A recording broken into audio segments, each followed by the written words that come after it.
Nah jadi tuh ada salah satu pelamar dari daerah lain ya, dia bukan dari Kaltim.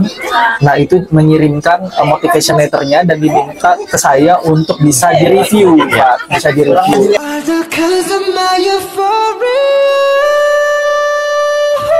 Kita sampaikan ke teman-teman semua apa sih kekurangan dari motivation letter yang dibuat oleh salah satu teman kita nih, pelamar gitu ya.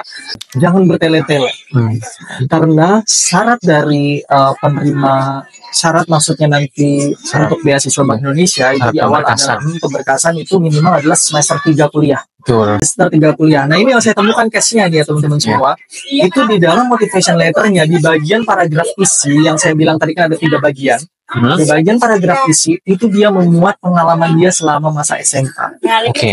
Itu menurut saya itu sudah, kalau kita minimal semester 3 aja berarti udah melewati 1,5 tahun. Nah itu udah nggak relevan aja gitu. Udah nggak relevan. Seharusnya kalian upgrade. Seharusnya kan yang dilihat itu kalian upgrade-nya gimana di awal masuk kuliah ya. Di masa kuliah. Sampai saat detik mendaftar. Betul. Dan itu upgrading-nya kalian lah gitu kan ya. Nah, jadi tidak perlu menjelaskan semasa kalian SMA. Itu nggak perlu. Itu jadinya kalau misalnya dipersyaratkan hanya 1 halaman, itu membuang-buang kesempatan kita untuk menjelaskan yang lebih urgent lagi, yang lebih yang lebih penting gitu ya. Maka nutupin sesuatu yang inti ya. Iya betul Pak. Nah jadi kata-kata juga ini pentingnya. Kata-kata kayak ini saya kasih contoh, nanti bisa dilihat ya. Saya berkuliah kembali di tahun 2022. Sejak hari pertama kuliah saya aktif belajar di kelas dan berfokus pada bidang akademik. Itu kayaknya nggak perlu. Itu kata-kata kayak gitu nggak perlu. Itu menurut saya subjektif juga ya, tapi sesuatu hal yang kalian itu jadinya menilai diri kalian sendiri. Jadi kayak menilai diri kalian sendiri. Jadi kalian aktif belajar kan, kalian menilai diri kalian sendiri, sedangkan seharusnya yang menilai itu orang lain. Aktifnya itu dari mana?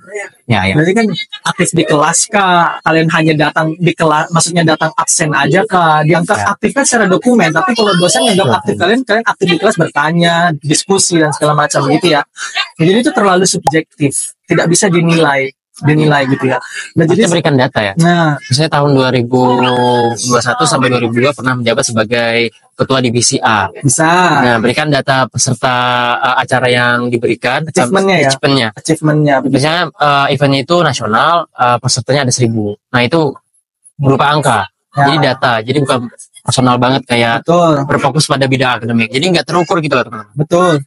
Jadi ada achievementnya diraih. Misalnya kalau kalian sebut juga saya sebagai lembaga kajian atau penulis gitu ya di dalam satu lembaga.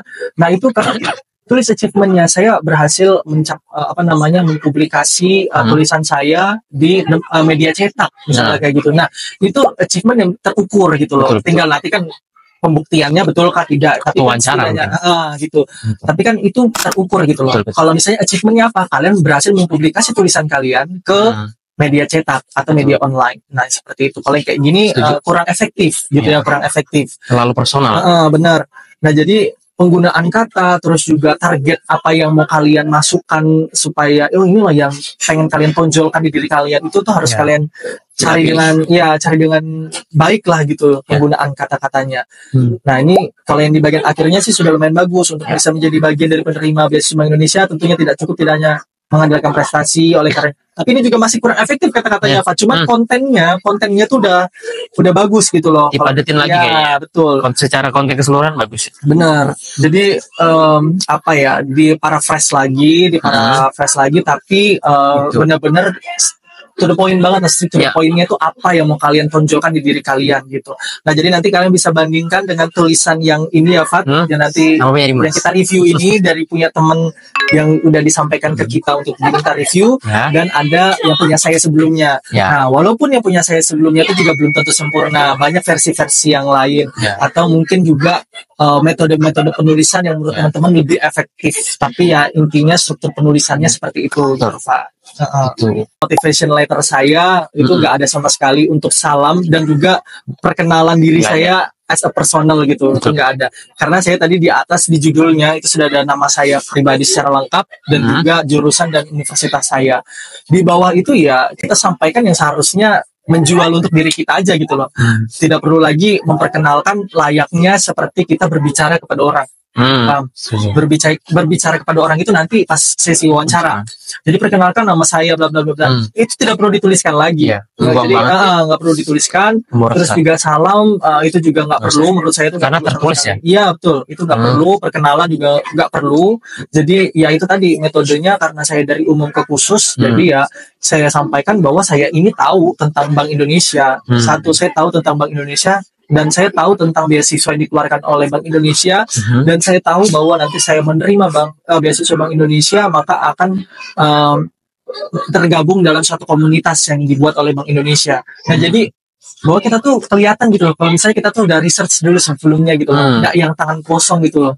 Paham kan teman-teman semua maksudnya di sini apa? Jadi ya bisa terukur sama pembaca, oh ya dia ini ngerti loh tentang Bank Indonesia, beasiswanya apa gitu kan.